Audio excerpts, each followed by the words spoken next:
Paz, galera, aqui é o Bruno da Ungil e hoje eu tô aqui com o Brunão, pastor Bruno Ramos da MBU, Missão Batista Underground de Paraisópolis, e hoje a gente vai bater um papo sobre o reino de Deus. A gente tá falando muito esse ano sobre o reino, então já quero pedir desde já para você curtir esse vídeo, se inscrever no nosso canal, ativa o sininho porque esse vídeo vai ser top.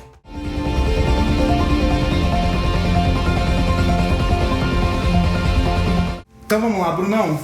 Eu tô aqui muito feliz de te receber pela primeira vez. Nesse papo sobre o reino, você, que é um cara que pastoreia uma igreja no Paraisópolis, eu acredito que sabe muito sobre o reino de Deus, sobre aquilo que o reino de Deus movimenta dentro de nós e através de nós, na comunidade, na igreja no geral. Queria que você falasse um pouco sobre servir no reino de Deus. O que você acha disso? Você acha que todos podem servir no reino de Deus? Você acha que existe alguma restrição para alguém? Boa! Bom, cumprimento todo mundo, paz do Senhor Jesus a todos. Um privilégio estar aqui com vocês mais uma vez. Tem sido uma parceria que eu tenho agradecido muito a Deus, a Igreja Unida, em especial o Bruninho. Obrigado pela oportunidade, espero que esse vídeo abençoe sua vida.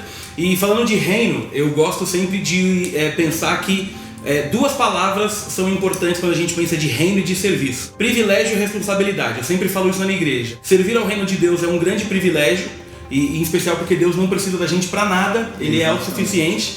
Então nós temos o privilégio de servi-lo, mas nós não podemos esquecer da grande responsabilidade, porque enquanto você serve, enquanto você está atuando no reino de Deus, pessoas estão olhando para a sua vida e você, sem saber, talvez, está inspirando a vida de muitas pessoas. A gente costuma ver que a galera coloca, às vezes, muito obstáculo com relação à habilidade, capacidade. Se eu desde pequeno já sei fazer alguma coisa na igreja ou não, se eu sei cantar, se eu sei pregar, se eu sei fazer alguma coisa. Você acha que isso é um obstáculo pra gente servir no reino de Deus, ou será que a gente pode se encaixar, tem algum espaço para todo mundo nisso? Essa pergunta é muito importante, eu até falei sobre isso no sábado, num culto de jovens. Quando você pega a palavra dom, né, tudo aquilo que Deus disponibiliza, Ele sempre vai dar o dom de acordo com a necessidade da igreja. E eu tinha um professor que ele usava um termo muito engraçado, que não existe ninguém desdondado. Todo mundo tem o dom. Eu acho que o que falta é a gente começar a entender que a nossa união, os nossos dons e talentos, quando eles se unem, eles geram mais vida para a igreja. O problema está no seguinte: geralmente nós só buscamos aquilo que dá destaque. Se todo mundo resolver pregar e cantar, não vai ter quem faça as outras coisas. Então você tem dom de hospitalidade, você tem dom de misericórdia, e isso atrelado também à questão de talento. Então se você não canta bem, é evidente que você não vai cantar. Você canta de baixo. Ah, mas eu queria cantar no microfone porque Deus aceita tudo. Se Deus aceita tudo, não precisa de microfone, porque Deus não usa pela caixa, Ele ouve em qualquer lugar. Então acho que o que falta é isso, a nossa sinceridade de querer devolver ao reino de Deus aquilo que Ele mesmo nos deu. Uma vez que os dons são dados pelo Espírito, quando você usa em prol da igreja, você está fazendo aquilo, cumprindo o objetivo do porquê aquilo está sobre você. Eu acho que o que tem faltado é mais ou menos isso, é você entender que você tem uma função no reino e a sua função é muito importante para que a coisa seja coesa. E cabe muito para nós, assim, nesse tempo, falando muito de galera jovem.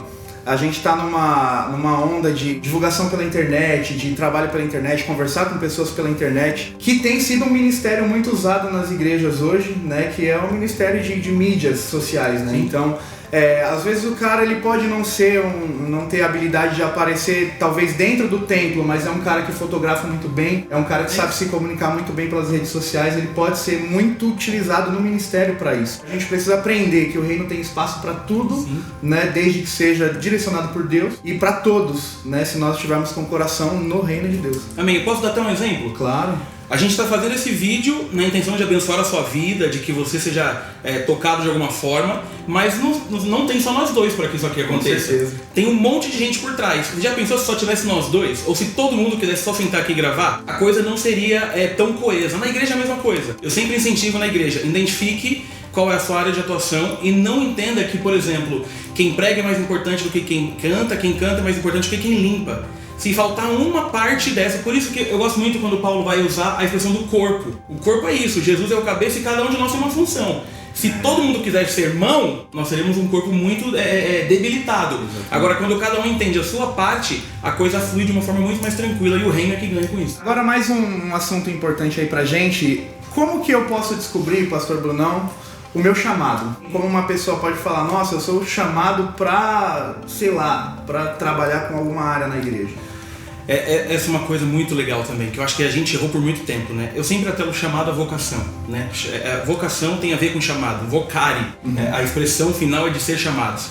Nós todos temos um chamado, né? A diferença, eu vou voltar até um pouquinho para anterior. Certo. A gente sempre acha que chamado é só o cara que é pastor e tudo mais, essa vocação. Não, nós somos chamados a partir do momento que a gente entende o reino, onde a gente pisa o reino tem que ser estabelecido. É muito mais fácil você entender assim, como é que eu uso o meu chamado nos lugares onde eu vou do que, um chamado. Então assim, existem várias formas, eu sempre entendo isso e foi isso que direcionou meu coração. Primeiro, o reconhecimento da igreja, quando é um chamado específico, porque eu também acredito que tem chamado específico, mas tem um chamado geral. Reconhecimento da igreja é o primeiro de todos, a questão entre você e Deus com a paz e também aquilo que te cerca, como família e etc e tal. Quando tudo está coeso, eu acho que é muito mais fácil de você dizer sim e seguir adiante com aquilo que tem proposto para a sua vida. Legal.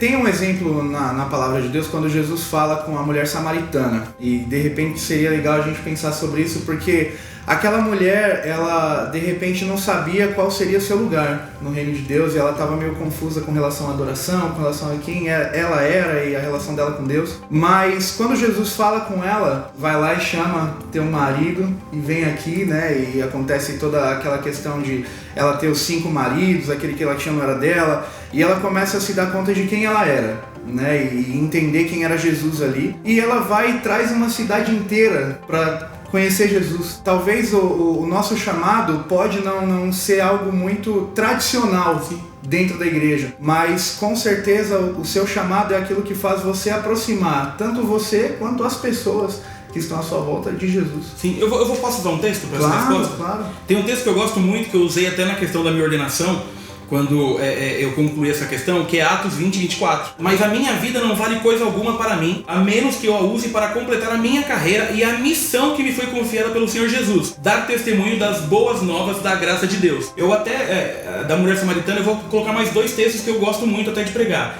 Um deles é o próprio chamado de Mateus, quando Jesus chama Levi, publicano, com fama de pecador, mas aonde Jesus passa e chama e toca, muda. E outro que eu amo, cara, Marcos capítulo 5, o endemoniado gadareno. Nossa, esse é a Bíblia vai dizer nesse texto que depois que o endemoniado é curado por Jesus e é transformado, ele tenta seguir Jesus no barco. E a resposta de Jesus é: não, volta para tua casa, para tua cidade e conte o que aconteceu.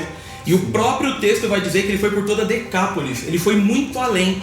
Então é isso, quando você tem essa... Eu acho que tudo tem a ver com a questão da conversão. Sim. Uma conversão genuína faz com que você entenda serviço, reino, vocação e não pare. Não precisa ser pastor, não precisa ser músico, você pode ser fotógrafo, você pode ser o cara que limpa, aquilo é a tua vocação. Existe prazer sobre aquilo, porque a tua vida não é mais preciosa do que o plano de Deus. Eu achei muito legal o que você citou sobre o gadareno, porque às vezes a gente atrela o nosso chamado à quantidade, sim, alcance. E a gente falando sobre o gadareno, Jesus pega 12 caras, atravessa o mar, todo mundo com medo de morrer, para Jesus chegar e evangelizar um cara endemoniado, nu, pobre, que não comia há muitos dias. Sim. Né? Vivia talvez... no cemitério. Exatamente. E a gente fica preocupado muitas vezes em que o nosso ministério alcance muitas pessoas, seja um ministério de destaque, que faça a diferença numa quantidade muito grande. Quando o propósito de Deus, às vezes, está em alcançar aquela uma pessoa que talvez algum cara que tem um ministério muito grande não consiga alcançar. E a gente pode ser usado para alcançar essa uma pessoa, né? É isso. Tem mais um assunto, o bate-papo tá bom demais. Talvez você já saiba qual é o seu chamado, né? Tem muita gente que já sabe para que nasceu e tal, eu sei aquilo, mas ainda não é o tempo certo. Ele não encontra oportunidade, talvez ele não enxerga a oportunidade onde ele está. Pastor Bruno, o que você acha disso? Você acha que existe tempo certo para exercer o seu chamado? Você acha que a partir do momento que eu descubro eu já tenho o que fazer? O que você acha? Então, eu vou sempre frisar nessa questão do reino e do serviço. Eu entendo que chamado é isso mesmo, é você ser chamado. Se você for chamado por alguém como Jesus, que detém todo o poder, a preparação ela depende muito de você. Então, se você foi chamado para ser um advogado cristão, seja o melhor advogado do mundo, mas seja cristão. O nosso grande problema com o chamado, Bruninho, eu queria destacar uma coisa, é a falta de conhecimento. Porque nós sempre queremos atrelar a coisas que não estão ligadas ao reino. Imagina no tempo da Bíblia, se tivessem que dar tanto tempo como a gente dá hoje. Então, quando você tem um chamado, ele é verdadeiro, você não perde tempo ao vivê-lo. Vá naquilo que Jesus propôs para a sua vida e para a sua caminhada e faça o que ele espera de você, independente da área. Existe uma diferença entre disposição em servir e vocação? Porque tem gente que na igreja serve né, em muitas coisas no reino de Deus. Ele tá ali, precisa evangelizar, o cara tá lá, precisa alimentar, o cara tá lá, precisa limpar, o cara tá lá, precisa cantar, o cara tá lá, né? Mas existe a diferença entre disposição em servir e vocação. Como que eu consigo sentir, na sua experiência, como que você consegue sentir a diferença entre a disposição em servir e a vocação propriamente dita? Tá, pra mim não tem diferença, porque eu entendo que a vocação está atrelada ao serviço, ponto. Por isso que eu falo que o nosso grande problema é quando a gente atrela vocação a ministério. Aí eu acho que é um problema. Eu volto a dizer, pra mim o ministério tem a ver com uma vocação específica, mas todos somos vocacionados. Então o vocacionado, ele vai servir automaticamente. O cara que entendeu que existe uma vocação, que existe um chamamento pra vida dele, o servir é consequência. Então por isso que eu gosto de sempre distinguir uma coisa da outra, para que a gente não seja muito detalhista no aspecto de que vocacionados, eu e você. Eu prego, você canta, você também prega, eu também canto. Não, o restante não. Serviço, eu falo isso pra minha igreja, o serviço na vida do cristão, ele não é opcional. A partir do momento que você é tocado por Jesus, o servir é alegria. Ele gera algo em você. Eu conversava com um rapaz no domingo, um exemplo muito legal, que ele tinha dado uma afastada e agora ele voltou com tanto afinco na presença do Senhor que ele fica assim: rapaz, fazia tempo que eu não sentia esse desejo do domingo de estar na igreja. Por quê? Porque ele quer servir, mas nós não podemos ser dominicais e nem ministeriais. Acordou? Você acordou um servo de Deus, e aí a sua vocação ela vai desenrolando de acordo com o seu viver. Eu sempre pensei assim. Sim. E é legal você falar isso, porque tem muita gente que de repente, eu tenho um ministério, eu descobri qual é a minha vocação, não faço mais nada além disso, né? E a gente precisa começar a perceber que o reino de Deus, ele não depende de nós, né, para funcionar. O reino de Deus, ele já existe, tá aí, a gente tem o privilégio de fazer parte, como você falou. Então, aquilo que nós pudermos fazer para servir a Deus, servir o reino, servir o nosso próximo, servir a nossa igreja, nós precisamos fazer, porque isso vai nos trazer benefícios, vai abençoar a nossa vida e vai alcançar muitas vidas para Jesus. Amém. Bom, galera, estamos chegando ao fim. Eu queria dizer para você que o objetivo de nós gravarmos esse vídeo foi incentivar você a fazer parte do reino de Deus. Você precisa entender que Deus está à sua espera, Jesus espera que você se disponha a servi-lo com um coração voluntário, com um coração de servo, porque isso vai trazer para você edificação. Vai transformar a sua vida, vai mudar quem você é e a sua visão a respeito das outras pessoas. Que você possa ser abençoado por isso. Eu queria agora pedir pro Brunão dar as considerações finais, né, trazer uma mensagem de Deus para sua vida. Bom, queria agradecer primeiramente, de Bruno para Bruno, obrigado, tem sido uma parceria muito boa. Essa caminhada com vocês da Igreja Unida. Isso já é uma resposta para que a gente não considere a placa mais importante do que a essência. O que eu tenho para te dizer é: o reino de Deus tem espaço para todos, só que você não pode... Tome sempre cuidado para que você não ultrapasse os limites. Seja servo primeiramente no seu lar, depois na sua igreja, e não esqueça que a sua vocação é onde você pisa. O reino de Deus precisa ser estabelecido onde você chega. Você precisa demonstrar que você é aquela luz que Jesus tanto fala que a gente tem que ser.